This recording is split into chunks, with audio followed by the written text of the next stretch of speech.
Mimi sio wa Gwatada Mimi sio wa Thai. Wale walikuwa huko Githunguri ni watu wa Gwatada watu wa Thai. Wengine wanaamini maneno ya female genital mutilation, wanakata wa mama walikuwa hapo. Hao ndio walikuwa naona wamevalia hizo vitu wamevalia, na mimi sio wa hiyo sect. So because I've not partaken of the oath of Thai, I've not taken oath of sijui Gwatada hizo maneno walikuwa wanafanya hao si yao. Hiyo sio yangu. Wanalaani nani? Wao ndio wamelaaniwa. Hao ndio wamelaaniwa kwa sababu wanakuja kufanya maneno ambayo sio ya watu wa dini ya Githunguri. Githunguri sisi hatuamini maneno hayo. Sisi ni Wakristiano.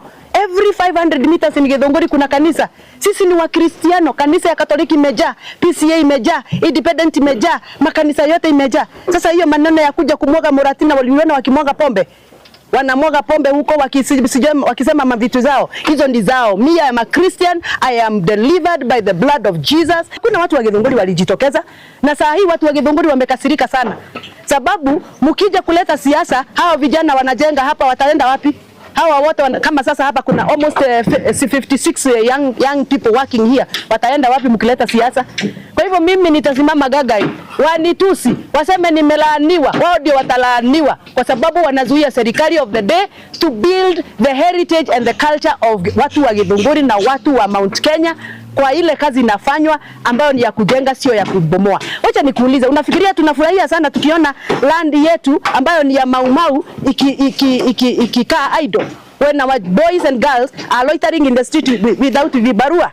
Hao ni wageni ambao walikuja jana, wanataka kupinga miradi yetu, lakini wao kwao inajengwa. Wale walitoka Thika, si kwao wanajengewa affordable housing na soko.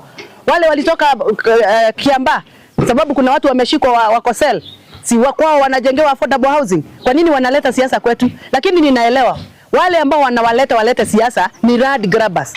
Kwa hiyo shamba ambayo nimesema imebaki, pahali kuna ofisi za DCC na ofisi ya mheshimiwa ya CDF, kuna mtu amegrab 4 acres hapo na kuna mwingine amegrab 2 acres. Na support hii mjengo wa affordable, maana umesaidia jamii. Hata wakazi wa huku wamegeuka, wameacha pombe, sasa wameingia huku kwa ujenzi na sasa wanafaidika vizuri sana. Vijana walikuwa wanaenda wanaiba vitu za wenyewe, wanaenda wanauza. Na sasa juu hii ujenzi umeanza, sasa wamebadilika. Sasa wametoka huko kwa maovu, sasa wameanza kukuja huku, wanapewa kazi. Inatufainisha na mabwana zetu wanafaidika, hizi manyumba zinafaidika kwa wenye hawana mfuko yao si mzito kama ya wale wengine. Mradi imesaidia watu wengi sana. Na pia ningeomba tu hii mradi iendelee.